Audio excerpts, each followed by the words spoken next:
प्रतियोगी विद्यार्थियों, एक बार फिर से आपका स्वागत है आपके अपने यूट्यूब चैनल प्रारंभ क्लासेज में। कैसे हैं आप लोग?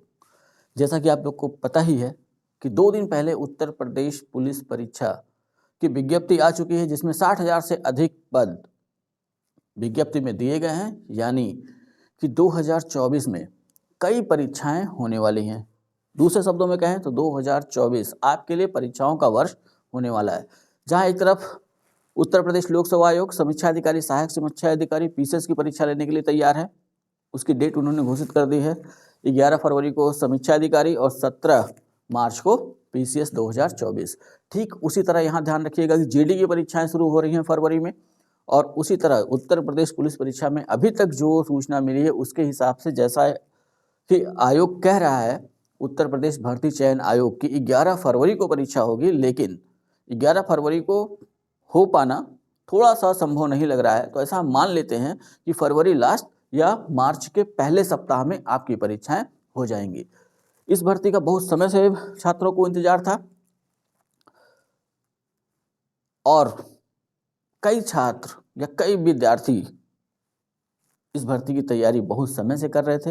हाँ, एक इस भर्ती के साथ जो अच्छी चीज़ नहीं हुई वो ये थी कि आयु सीमा में छूट नहीं दी गई, जिससे सामान्य कैटेगरी के जो विद्यार्थी हैं उनको काफ़ी नुकसान उठाना पड़ रहा है। हमारी अपील है सरकार से कि इस मुद्दे पर वो ध्यान दें। कम से कम 2 साल की अधिकतम आयु सीमा में छूट उन विद्यार्थियों के लिए जो जनरल कैटेगरी के हैं, सामान्य कैटेगरी के हैं और जो 3-4 साल से इसी भर्ती की तैयारी कर रहे थे। ऐसा इसलिए कि 2018 के बाद अब वैकेंसी आई है, तो जाहिर सी बात है कि एक बच्चा जो 2018 में 18 साल का हुआ, पता नहीं वो वैकेंसी वो भर पाया कि नहीं भर पाया, और 23 में ये वैकेंसी आ रही है 5 साल बाद, और पता चला तब तक वो ओवर एज हो गया, यानी उसे मौका ही नहीं मिला। ओबीसी एससी एसटी के लिए तो चलिए ठीक है, 5 साल की उनको छूट मिली है तो वो 27 साल तक जा सकते हैं, लेकिन वहाँ ओबीसी एससी एसटी में भी ये समस्या है कि वहाँ भी कुछ विद्यार्थी ऐसे हैं जो 3-4 साल से लगे हुए थे, लेकिन उन्हें भी इस समस्या का सामना करना पड़ रहा है कि अधिकतर आयु सीमा में अगर उन्हें छूट मिल जाती तो वो भी इस परीक्षा में बैठ पाते। तो मेरी सरकार से यही अपील है कि अगर ये मेरी वीडियो अगर वहाँ किसी भी ऐसे व्यक्ति तक पहुँचती है जो जिम्मेदार है, तो विद्यार्थियों के हित को ध्यान में रखते हुए आयु सीमा में 2 वर्ष की छूट दी जाए। आज की वीडियो किसी क्लास पे आधारित नहीं है। आज हम चर्चा करेंगे उत्तर प्रदेश पुलिस परीक्षा के सिलेबस की और जो फॉर्म आप भरने वाले हैं उससे संबंधित कुछ ऐसे मुद्दों की जहां आप कंफ्यूज हो रहे हैं। ठीक है, हाँ, ये ध्यान रखिएगा कि 5 साल बाद वैकेंसी आ रही है। बहुत ध्यान से, समय कम है, बहुत मनोयोग से तैयारी करिएगा। जहां भी तैयारी करिए, जैसे भी तैयारी करिए, एकदम रुक के तैयारी करिए। ठीक है, उम्मीद है कि आप मेरी बात को समझ रहे होंगे कि तैयारी का मतलब कि अब ये वो समय है कि यहाँ सिर्फ आपको अपने बारे में सोचना होगा। अगर आपने अपने बारे में केवल नहीं सोचा तो हो सकता है कि 2 या 3 महीने बाद पेपर देने के बाद आपको पछताना भी पड़े, यानी कि ना दोस्ती ना यारी, केवल और केवल अपनी पढ़ाई। 5 साल बाद वैकेंसी आ रही है, कई लड़के पहले से तैयारी कर रहे हैं, तो जाहिर सी बात है कि कंपटीशन होगा टफ। लगभग 25 लाख फार्म पड़ने की संभावना जताई जा रही है। वैकेंसी है 60,000 प्लस, यानी 24,40,000 विद्यार्थी होंगे बाहर। तो ये आपको तय करना है कि आप किस में होंगे, 60,000 प्लस वाले में होंगे या 24,40,000 वाले में होंगे। तो इसके लिए करना आप ही को है। कोई संस्थान, कोई व्यक्ति आपको सिलेक्शन नहीं दिलवा सकता। हाँ, वो सिर्फ मार्गदर्शन दे सकता है, वो भी अगर आप सही जगह पहुँचे तो सही मार्गदर्शन मिलेगा। अगर आप कहीं ऐसी जगह पहुँच गए कि जहाँ मार्गदर्शन के नाम पर सिर्फ बेवकूफ़ बना दिया जाए तो वहाँ हो जाएगी समस्या। तो ये ध्यान में रखिए कि सिलेक्शन लेना या ना लेना ये आपके ऊपर निर्भर करता है। कोई भी संस्थान, कोई भी कोचिंग सिर्फ आपका मार्गदर्शन कर सकती है, आपके रास्ते को आसान कर सकती है। ठीक है, चलिए, तो ये आपको सोचना है अपने मनोयोग के साथ। आपने जो तैयारी की है, पुरानी तैयारी की है, उसको रिवाइज करिए। नई चीज़ें जो जिस तरीके से पैटर्न चेंज हो रहा है उस पैटर्न के हिसाब से क्वेश्चंस पेपर हल करिए। ठीक है, दोहराते रहिए चीज़ों को, मैथ लगाते रहिए, रीजनिंग लगाते रहिए, हिंदी दोहराते रहिए, जीएस दोहराते रहिए। ना याद हो रहा हो लिख लिख के याद करिए। कैसे नहीं याद होगा? 2 महीना ये मान के चलिए कि ये 2 महीने अगर आपने 24 घंटे पढ़ाई कर ली तो कोई आपको सेलेक्ट होने से रोक नहीं सकता है। 24 घंटे की पढ़ाई करनी होगी, सोते समय भी दिमाग में क्वेश्चन चलने चाहिए, जो आप पढ़ रहे हैं वो चलना चाहिए, ठीक है। तो आज हम इस वीडियो को इसलिए लेके आए हैं कि आप फॉर्म भरने वाले हैं। 27 तारीख या 27 दिसंबर से फॉर्म भरना शुरू हो जाएगा और 16 जनवरी तक आप फॉर्म भर सकते हैं और 18 जनवरी तक उसमें संशोधन कर सकते हैं। उसके पहले सबसे पहले एक चीज़ वीडियो की शुरुआत में ही बता दूं, यहाँ ध्यान रखिएगा कि ओबीसी, ठीक है, ओबीसी कैटेगरी के जो विद्यार्थी हैं वो एक चीज़ ध्यान रखेंगे कि उनका जो कास्ट सर्टिफिकेट यानी जाति प्रमाण पत्र जो लगेगा वो 1 अप्रैल 2023 या उसके बाद का बना हो, ठीक है। तो जिनका पुराना हो गया है वो उसको तुरंत उसको नवीनीकृत करने के लिए अप्लाई कर दें, यानी दूसरा जाति प्रमाण पत्र बनवा लें और इसी के साथ निवास भी बनवा लीजिएगा, ठीक है। निवास सबको, जिनका 3 साल पुराना होगा, नियम ये कहता है कि अगर 3 साल हो चुका है आपका निवास प्रमाण पत्र बनवाए हुए, तो आप चाहे ओबीसी के हों, चाहे एससी के हों, चाहे एसटी के हों, तो दोबारा नया बनवा लेना चाहिए। तो आप भी ध्यान रखिएगा कि अगर 3 साल से अधिक हो गया है तो निवास प्रमाण पत्र सब बनवा ले, क्योंकि जो डिजिटल फॉर्म में जो कास्ट सर्टिफिकेट है ये तभी मान्य होता है जब उसके साथ निवास प्रमाण पत्र लगा होता है, ठीक है। ऐसा ये मामला तब आया था जब उत्तर प्रदेश लोक सेवा आयोग में एक मामला ऐसे ही फंसा था, तो वहाँ पे ये व्यवस्था दी गई कि डिजिटल वाला मान्य होगा। जैसा ये प्रारूप देते हैं विज्ञप्ति में, उस विज्ञप्ति में आजकल किसी भी तहसील में कोई बनाता नहीं है। तो ध्यान रखिएगा कि डिजिटल जाति प्रमाण पत्र के साथ, ठीक है, जो हमको मिलता है सेवा केंद्र से, उसके साथ निवास प्रमाण पत्र होना जरूरी है। तो इतना समझ में आ गया। ये तो पहली योग्यता, और सबसे पहली योग्यता उत्तर प्रदेश पुलिस भर्ती परीक्षा 2024 के लिए वो ये होगी कि सबसे पहले फॉर्म शुरू होते ही जितना जल्दी हो सके उतना जल्दी फॉर्म भर के किनारे हो जाइए। हाँ, जिनका कास्ट सर्टिफिकेट की वजह से फॉर्म रुक रहा है, जैसे ही बने वैसे ही वो फॉर्म भर लें, भले रात में जग के भरना हो, तो कम से कम फॉर्म भरा रहेगा तभी तो तैयारी करेंगे। लास्ट डेट तक इंतजार नहीं करना है। 25 लाख लड़के 25 लाख विद्यार्थी हैं, 25 लाख विद्यार्थी हैं, तो जाहिर सी बात है साइट पे लोड ज़्यादा होगा और आगे चल के समस्या हो सकती है। दूसरी चीज़ जो सबसे अधिक आप लोग को कंफ्यूज कर रही है वो है आयु सीमा, ठीक है। तो यहाँ मैं एकदम क्लियर कर दे रहा हूँ, ध्यान से देख लीजिएगा। आयु सीमा की बात की जाए तो अगर पुरुष अभ्यर्थियों के लिए जो आयु सीमा इन्होंने निर्धारित की है इस भर्ती में, वो है 1/7/2023 को 18 वर्ष न्यूनतम, ठीक है। यानी 1/7/2023 को उसकी आयु 18 वर्ष हो गई हो। 18 वर्ष से अगर कम है तो फॉर्म नहीं भर सकता, यानी कि 1 जुलाई 2023 के बाद अगर उसका जन्म हुआ है तो वो फॉर्म नहीं भर सकता। समझ में आ गया। अब ये तो न्यूनतम हो गई। अब यहाँ ध्यान रखिएगा, जो सामान्य वर्ग के अभ्यर्थी हैं उनकी अधिकतम आयु सीमा रखी गई है 22 वर्ष, ठीक है। यानी 2 जुलाई, यहाँ 2 जुलाई 2001 से पूर्व तथा 1 जुलाई 2005 के बाद का नहीं होना चाहिए, ठीक है। ये जन्म की बात कर रहा है, ठीक। तो यहाँ इस चीज को ऐसे समझिएगा कि जो भी अभ्यर्थी सामान्य वर्ग का है उसका जन्म 2 जुलाई 2001 से पहले का न हो, ठीक है।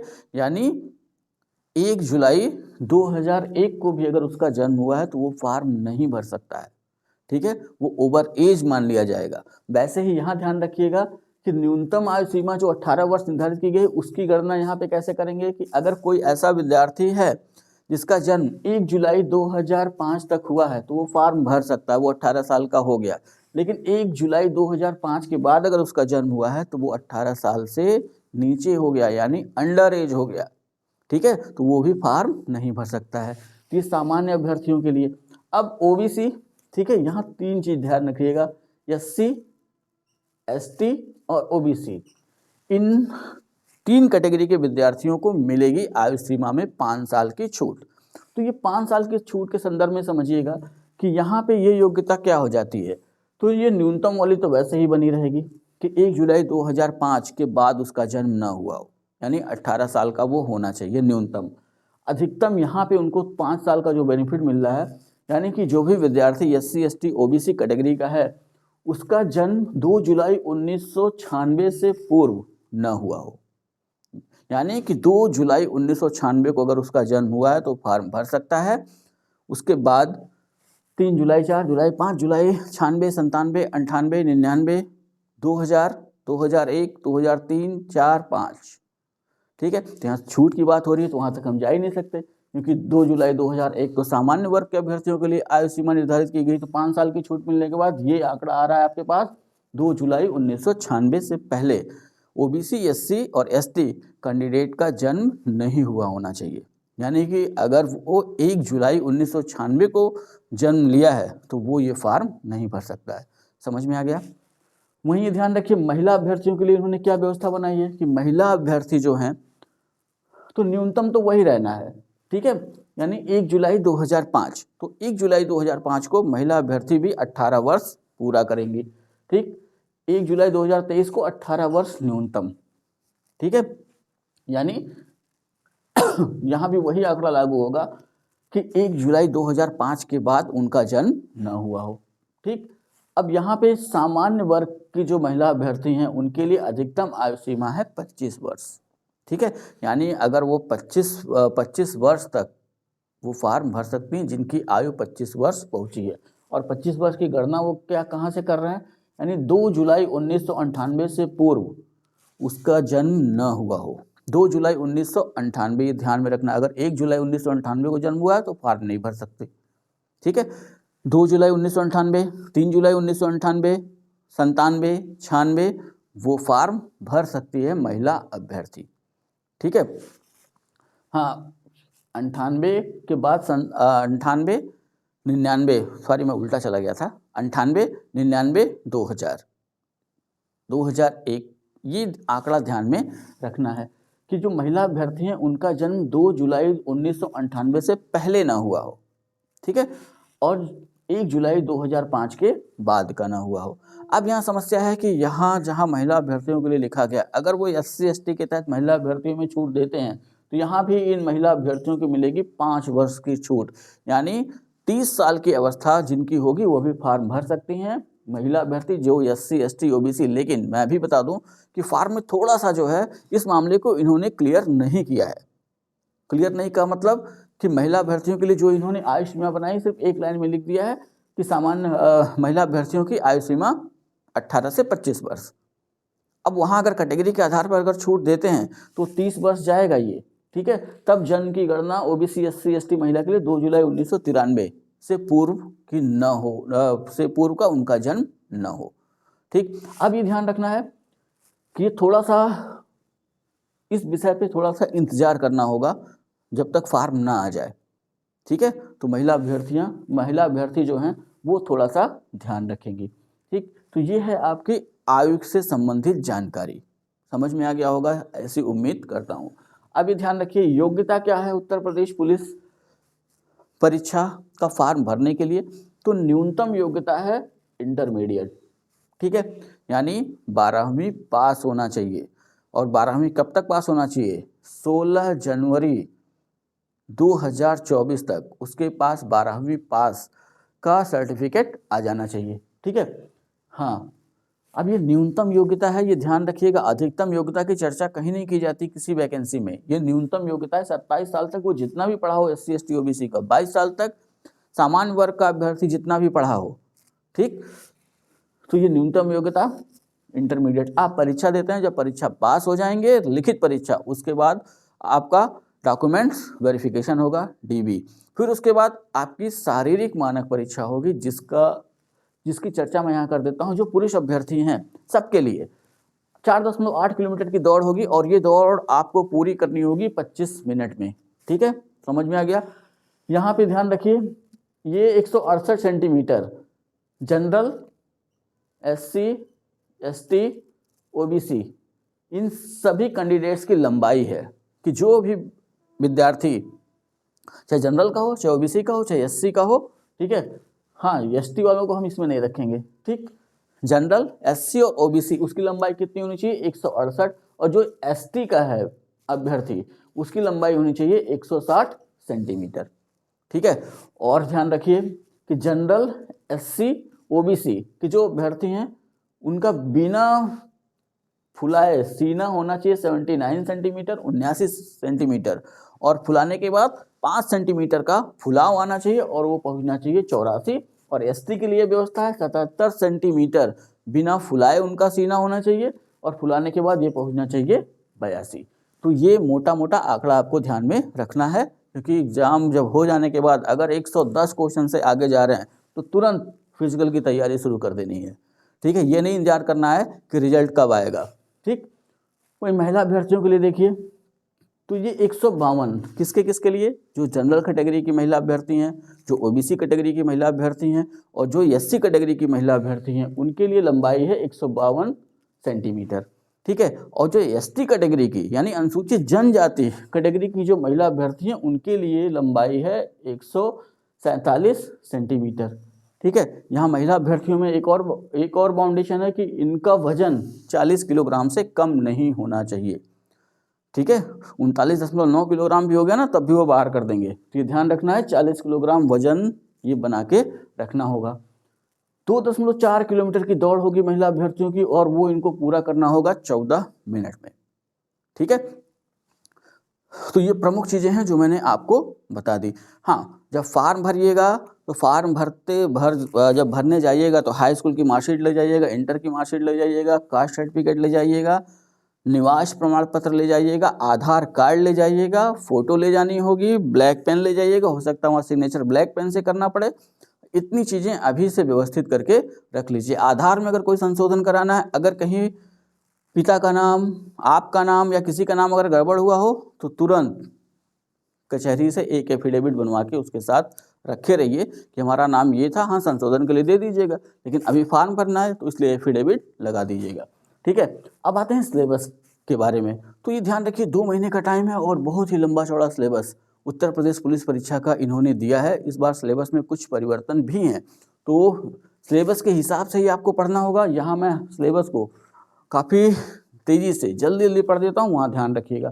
मैथ यानी गणित में इन्होंने जो पहला चैप्टर दिया आपके लिए वो है संख्या पद्धति, दूसरा है सरलीकरण, तीसरा है दशमलव और भिन्न, चौथा है लघुत्तम समापवर्ग और महत्तम समापवर्ग, पांचवा है अनुपात और समानुपात, छठवां है प्रतिशत, सातवां है लाभ हानि, आठवां है छूट, नौवां है साधारण ब्याज, 10वां है चक्रवृद्धि ब्याज, 11वां चैप्टर है साझेदारी, 12वां औसत, 13वां समय और कार्य, 14वां चैप्टर है आपका चाल समय और दूरी, 15वां है सारणी और ग्राफ का प्रयोग, 16वां चैप्टर है मेंसुरेशन, 17वां अंक गणितीय संगणना व विश्लेषण और 18वां चैप्टर है विविध करके। यानी 18 चैप्टर आपको पढ़ने हैं मैथ में। ठीक है, अब यहाँ एक चीज ध्यान रखिएगा, इन्होंने जो रीजनिंग का सिलेबस बनाया है, रीजनिंग को इन्होंने कई भागों में बांटा है। ठीक है, कुछ चीजें मैथ में आ जाएंगी, कुछ परंपरागत रीजनिंग में, वहाँ ध्यान दे लीजिए। मेंटल एबिलिटी, इसको कहते हैं मानसिक क्षमता हिंदी में। तो इसके तहत वो आपको किस किस तरह के क्वेश्चन देंगे वो ध्यान रखिए। समरूपता, सामान्यता, भिन्नता, खाली स्थान भरना, समस्या को सुलझाना, विश्लेषण, निर्णय, निर्णायक क्षमता, पर्यवेक्षक, संबंध, अवधारणा, अंक गणितीय तर्क, शब्द और आकृति वर्गीकरण, अंक गणितीय संख्या श्रृंखला, अमूर्त विचारों व प्रतीकों तथा उनके संबंधों से सामंजस्य की क्षमता, दृश्य स्मृति, विभेदन क्षमता। यानी 14 चैप्टर इन्होंने आपको दिए हैं मेंटल एबिलिटी में यानी मानसिक क्षमता में। अगला इनका है रीजनिंग एबिलिटी यानी तर्क क्षमता। इसके तहत ध्यान रखिए तार्किक आरेख, संकेत, संबंध विश्लेषण, प्रत्यक्ष ज्ञान, शब्द रचना परिरक्षण, अक्षर और संख्या श्रृंखला, शब्द और वर्णमाला, व्यवहारिक ज्ञान परिरक्षण, दिशा ज्ञान परिरक्षण, आंकड़ों का तार्किक विश्लेषण, प्रभावी तर्क, अंतर्निहित भाव। ये 11 चैप्टर हैं रीजनिंग एबिलिटी में यानी तर्क क्षमता में। मेंटल एप्टीट्यूड यानी मानसिक योग्यता, हाँ इस चैप्टर पे 12 चैप्टर हैं इसमें, इस पॉइंट पे विशेष ध्यान रखिएगा। अभी जल्दी उत्तर प्रदेश पुलिस भर्ती बोर्ड ने एक पेपर लिया था जहां उन्होंने इससे काफ़ी क्वेश्चन पूछे हैं। यहाँ पहला चैप्टर है जनहित यानी जनहित के संबंधित कुछ मुद्दे आपसे पूछे जाएंगे। कानून एवं शक्ति व्यवस्था, सांप्रदायिक सद्भाव, अपराध नियंत्रण, विधि का शासन, अनुकूलन की क्षमता, व्यावसायिक सूचना, पुलिस प्रणाली, समकालीन पुलिस मुद्दे एवं कानून व्यवस्था के प्रति रुचि, मानसिक दृढ़ता, अल्पसंख्यकों एवं अल्पसंख्यकों के अधिकारों के प्रति संवेदनशीलता, लैंगिक संवेदनशीलता। ठीक है, ये 14 चैप्टर। अगला IQ, हिंदी में कहें तो बुद्धि लब्धि। इसके तहत आपसे क्या पूछेंगे? संबंध व आंशिक समानता परिरक्षण, असमानता को चिन्हित करना, श्रृंखला को पूरी करने का परिरक्षण, संकेत, लीप और सांकेतिक परीक्षण, दिशा ज्ञान परीक्षण, रक्त संबंध, वर्णमाला पर आधारित प्रश्न, समय क्रम परीक्षण, वेन आरेख और चार्ट सदृश परीक्षण, गणितीय योग्यता परीक्षण, क्रम में व्यवस्थित करना। तो ये 3 खंड, 1 2 3 खंड इन्होंने बना रखे हैं रीजनिंग में। ठीक है, इतना अच्छे से तैयार करना होगा आपको। अब आते हैं जीएस और जीके वाले पार्ट पे। तो जीएस जीके के पार्ट में इन्होंने दिया है आपको 27 चैप्टर, और जैसा कि जो पढ़ रहे होंगे उनको पता होगा कि ये वो सब्जेक्ट है जीएस और जीके जो कभी ख़त्म नहीं होता। ख़त्म का मतलब कि अगर कोई कह रहा है ना कि सिलेबस पूरा करा देना है, तो समझ लीजिए आपको बेवकूफ़ बना रहा है वो। ये वो चैप्टर है जिसका सिलेबस कभी आप ख़त्म ही नहीं कर सकते। हाँ, अनुमान लगाया जा सकता है कि यहाँ से कौन कौन से क्वेश्चन पूछे जा सकते हैं। अगर कोई ऐसा अध्यापक है जो ये कह रहा है कि हाँ ठीक तुम्हारा सिलेबस खत्म, तो समझ जाइएगा उसने आपको मझधार में छोड़ दिया है। ठीक है, क्योंकि ये वो टॉपिक है जहाँ से रोज हर सब्जेक्ट में, करंट से लेकर के हर सब्जेक्ट में नई नई चीज़ें जुड़ते रहती हैं। यानी हमेशा आपको पढ़ते रहना है। समझ में आ गया?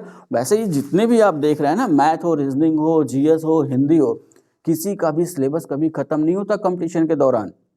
अगर आप एकेडमिक का एग्जाम नहीं देने जा रहे हो कि हाई स्कूल, इंटर, बीए, कि हाँ चलो पढ़ लिया 10 में से 5 क्वेश्चन कर लेंगे, ठीक है, वो समस्या यहाँ नहीं। ये कंपटीशन है, यहाँ सिलेबस कभी ख़त्म नहीं होता। बस नौकरी लगती है या नहीं लगती है, ये अंतर आता है। ठीक है, हाँ जितना पढ़ सकते हैं उतना पढ़िए। कोई अगर व्यक्ति ऐसा आपको समझा रहा है ना कि सिलेबस खत्म कर लेना, ऐसे कर लेना, वैसे कर लेना, तो समझ जाइए वो आपको सीधे सीधे बेवकूफ़ बना रहा है। क्योंकि उससे फिर ये समझ जाइएगा उसका आपसे कुछ लेना देना नहीं है। ठीक है, सिलेबस खत्म कोई कर ही नहीं सकता। जब नई नई चीज़ें जुड़ रही हैं हर चीज़ में, तो सिलेबस आप कैसे खत्म कर लेंगे? ठीक है, वो एकेडमिक में होता है, ये है कंपटीशन। चलिए जीएस में देखते हैं। पहले क्या पढ़ना है आपको? सामान्य विज्ञान। सामान्य विज्ञान में तीनों पढ़ना है, भौतिक, रसायन, जीव विज्ञान और वनस्पति विज्ञान। भारत का इतिहास पढ़ना है, इसमें भी तीनों पढ़ना है। ठीक है, आधुनिक भारत, प्राचीन भारत, मध्यकालीन भारत, भारतीय संविधान, भारतीय अर्थव्यवस्था में संस्कृति, भारतीय कृषि, वाणिज्य और व्यापार, जनसंख्या, पर्यावरण एवं नगरीकरण, भारत तथा विश्व का भूगोल, प्राकृतिक संसाधन, यूपी की शिक्षा, संस्कृति और सामाजिक प्रथाओं के संबंध में विशिष्ट जानकारी, यूपी के राजस्व, पुलिस व सामान्य प्रशासनिक व्यवस्था, मानवाधिकार, आंतरिक सुरक्षा व आतंकवाद, भारत व उसके पड़ोसी देश की सीमा में संबंध, राष्ट्रीय तथा अंतर्राष्ट्रीय संगठन, राष्ट्रीय तथा अंतर्राष्ट्रीय महत्व के समसामयिक विषय यानी करंट, विमुद्रीकरण और उसका प्रभाव, साइबर क्राइम, वस्तु एवं सेवा कर, पुरस्कार और सम्मान, देश राजधानी मुद्रा, महत्वपूर्ण दिवस, अनुसंधान एवं खोज, पुस्तक एवं उनके लेखक, सोशल मीडिया, कम्युनिकेशन। ये 27 टॉपिक हैं और 27 टॉपिक अपने आप में इतने ब्रॉड हैं कि आप पढ़ते रहिए, कभी ख़त्म नहीं होंगे। ठीक है, अब आते हैं हिंदी में। तो हिंदी का सिलेबस क्या कहता है? तो हिंदी में 18 पार्ट इन्होंने बनाए हैं और एक तरीके से समझ लीजिए पूरी हिंदी इन्होंने डाल दी है। हिंदी और अन्य भारतीय भाषाएं, हिंदी व्याकरण का मौलिक ज्ञान, वर्णमाला, तत्सम तद्भव, पर्यायवाची, विलोम, अनेकार्थी, वाक्यांश के स्थान पर एक शब्द, समरूपी भिन्नार्थक शब्द, अशुद्ध वाक्यों को शुद्ध करना, लिंग वचन कारक, संज्ञा सर्वनाम विशेषण क्रिया, काल, वाक्य अव्यय, उपसर्ग प्रत्यय, विराम चिन्ह, मुहावरे एवं लोकोक्तियाँ, रस, छंद, अलंकार, अपठित बोध, कवि, लेखक एवं उनकी प्रसिद्ध रचनाएं, हिंदी भाषा में पुरस्कार, विविध, संधि, समास। यानी कुछ भी छोड़ा नहीं है, सब कुछ इन्होंने आपको दे दिया है। अब यहाँ ध्यान ये रखना होगा, करनी होगी स्मार्ट तैयारी। इतना आप 2 महीने में कवर नहीं कर सकते। जितना सिलेबस देख रहे हैं, मैं गारंटी देता हूँ कि पूरी तरह अगर कोई पढ़ाए तो 3 साल में भी आप कवर नहीं कर सकते। ठीक है, अच्छे से अगर आप सोचिए कि खूब अच्छे से तैयार कर लें, 3 साल पढ़ें तब भी कवर नहीं होने वाला है ये। तो ये ध्यान रखिएगा, यहाँ होगी स्मार्ट तैयारी। और मैं अपने इस चैनल के माध्यम से ये बता दूं कि कुछ चीज़ें मैं यहाँ आपको बताऊंगा यूपीपी भर्ती की, जैसे करंट की क्लास लगातार चलेगी। ठीक है, हाँ कल का मौका दे दीजिएगा, मंगलवार तक का। मंगलवार को कोई क्लास में अपलोड नहीं कर पाऊंगा क्योंकि तैयारी भी तो करनी है आप लोग के लिए। बुधवार से लगातार करंट, और साथ ही साथ यहाँ जितने भी टॉपिक आप देख रहे हैं जीके और जीएस के, हर टॉपिक के उन महत्वपूर्ण बिंदुओं पर चर्चा की जाएगी काफ़ी तेजी के साथ, जिससे कि आपका फास्ट रिवीजन हो सके। इसी को कहते हैं स्मार्ट तैयारी। साथ ही साथ आपको पता भी होगा कि अब ऑफलाइन क्लासेस भी मैंने शुरू कर दी है प्रारंभ क्लासेस के नाम से ही, और वो स्थान है प्रमोद टेक्निकल कैरियर इंस्टीट्यूट के पास। ठीक है, तो वैसे डिस्क्रिप्शन में वो नाम दिया होगा कोचिंग संस्थान का और उसका पता, आप वहाँ देख लीजिएगा। जो ऑफलाइन क्लास हमारी नहीं ले सकते हैं वो आए ऑफलाइन क्लास में, और जो ऑफलाइन पढ़ लेते हैं, कहीं और पढ़ रहा हूँ ठीक है पढ़ते रहिए, जो नहीं पढ़ रहे हैं अभी सोच रहे हैं कि हाँ चलें कि ना चलें, तो अगर ऑफलाइन पढ़ना चाहते हैं तो आइए हमारी क्लास में। ऑनलाइन तो मैं पढ़ाऊँगा ही पढ़ाऊँगा, वो तो चल ही रहा है आपका। ठीक है, तो कोशिश रहेगी कि 2 महीने में काफ़ी कुछ ऐसा बता दिया जाए कि जीएस में कम से कम आप 25 क्वेश्चन करने लायक हो जाएं। ठीक है, और कोशिश ये रहेगी कि अगर हिंदी वाले अध्यापक खाली होंगे तो उनको भी लगा दूंगा कुछ दिन, वो भी आपको 1-2 चैप्टर ऐसे ही पढ़ा देंगे वीडियो क्लास के माध्यम से। ठीक, रीजनिंग वाले अगर खाली होंगे तो उनको भी लगा देंगे, तो कुछ चीज़ें यहाँ कवर करा दूंगा ऑनलाइन माध्यम से। लेकिन जैसा कि आप देख रहे हैं टाइम कम है, तो टेस्ट कराना और ये सब, तो आप भी टेस्ट पे ध्यान दीजिए।